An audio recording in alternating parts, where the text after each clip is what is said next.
নমস্কার বন্ধুরা, শ্বশুর বৌমা রান্নাঘর অ্যান্ড ব্লগ চ্যানেলে সকলকে স্বাগত। আশা করি আপনারা সকলে ভালো আছেন।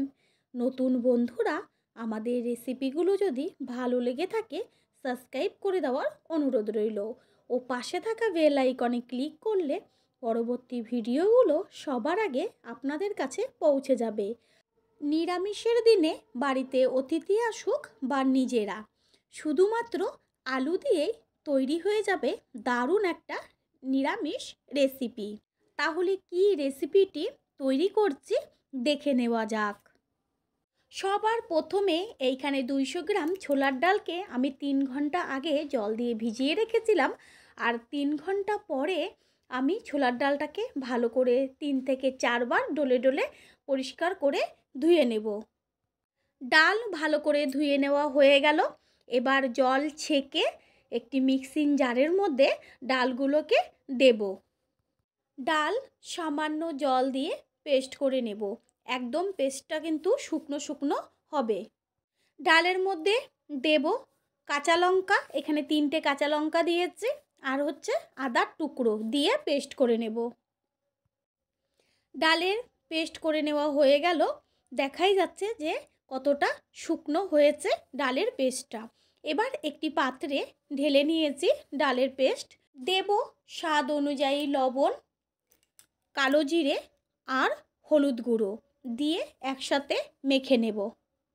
সব কিছু দিয়ে ডালের পেস্ট মেখে নিতে নিতে অন্যদিকে গ্যাসের ওভেনে কড়াই বসিয়ে কড়াই ভালো করে গরম করে নিয়ে দেব সাদা তেল। যে কোনো ভাজাভাজির ক্ষেত্রেই কিন্তু সাদা তেলেই ভালো হয়। তেল গরম হয়ে গেছে। এবার গ্যাসের ফ্লেম মিডিয়ামে রেখে ছোট ছোট বড়ার আকারে করে নেব।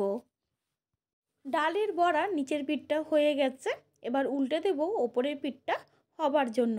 ঠিক এইভাবে এপিট ওপিট করে বড়াগুলোকে লাল লাল করে ভেজে নেব। বড়াগুলো ভাজা কমপ্লিট। এবার তেল ছেঁকে তুলে নেব আর অন্যান্য বড়াগুলো একইভাবে ভেজে নেব।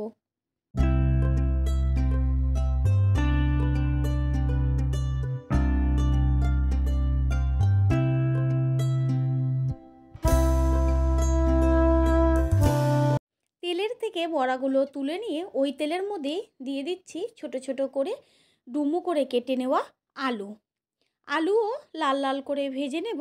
আর ততক্ষণে একটা মশলা করব, সেই মশলাটা কি দেখে নেওয়া যাক। এখানে বড় সাইজের 2টো টমেটো কেটে নিয়েছি, আর হচ্ছে কাঁচা লঙ্কা আর আদা একসাথে পেস্ট করে নেব। আলু ভাজা হয়ে গেছে। এবার তেলের থেকে আলুগুলোকে তুলে নেব। তেলের থেকে আলু তুলে নিয়ে ওই তেলের মধ্যে দিচ্ছি সামান্য পরিমাণ সর্ষের তেল দিয়ে তেলটা গরম করে নিয়ে ফোড়ন দিচ্ছি শুকনো লঙ্কা আর গরম মশলা দিয়ে দেব কালো জিরে। 30 থেকে 40 সেকেন্ড ভেজে নেওয়ার পরে দেব 1 চা চামচ হিং। গ্যাসের ফ্লেম এখন কিন্তু একদম লোয়ে রাখতে হবে, না হলে কিন্তু হিংটা পুড়ে যাবে। নিরামিষ রান্নায় হিং ফোড়ন দিলে টেস্ট কিন্তু দারুণ হয়। এবার যে টমেটো, আদা ও কাঁচা লঙ্কা পেস্ট করে রেখেছিলাম সেই পেস্ট দিয়ে দেব। টমেটোর পেস্ট দেবার পরে ভালো করে নেড়েচেড়ে মিশিয়ে নেব, আর গ্যাসের ফ্লেম মিডিয়ামে রেখে টমেটোর কাঁচা গন্ধ যাওয়া পর্যন্ত কষিয়ে নেব। এর মধ্যে দেব 1 চা চামচ জিরের গুঁড়ো, 1 চা চামচ ধনের গুঁড়ো, কালারের জন্য হলুদ গুঁড়ো, আর টেস্টের জন্য দেব লবণ দিয়ে ভালো করে মিশিয়ে নেব। এখানে কিন্তু কোনো রকম লঙ্কার গুঁড়ো ব্যবহার করব না, যেহেতু টমেটোর সাথে পাকা লঙ্কা দেওয়াই আছে, কালারটা কিন্তু দারুণ চলে আসবে। মশলার থেকে তেল ছাড়তে শুরু করেছে আর টমেটোরও কাঁচা গন্ধ চলে গেছে। এবার একটু ভালো করে নেড়েচেড়ে মিশিয়ে নিয়ে এর মধ্যে দিয়ে দেব ভেজে নেওয়া আলু দেবার পরে 2 থেকে 3 মিনিট আলু মশলার সাথে গ্যাসের ফ্লেম মিডিয়ামে রেখে একটু কষিয়ে নেব। আর তারপরে এর মধ্যে দিয়ে দেব উষ্ণ গরম জল। উষ্ণ গরম জল সবসময় রান্নায় ব্যবহার করলে রান্নার টেস্ট কিন্তু ভীষণ ভালো হয়। আর যেহেতু এইখানে বড়া দেওয়া হবে তাই জলের পরিমাণ কিন্তু অনেকটাই দিতে হবে, কারণ আলু সিদ্ধ হবে আবার বড়াতেও সমস্ত ঝোল টেনে নেবে, সেই কারণেই জলের পরিমাণটা কিন্তু অনেকটাই দিতে হবে। ঝোলটা ফুটে গেছে, এবার একটি ঢাকনা দিয়ে গ্যাসের ফ্লেম মিডিয়াম করে রাখবো।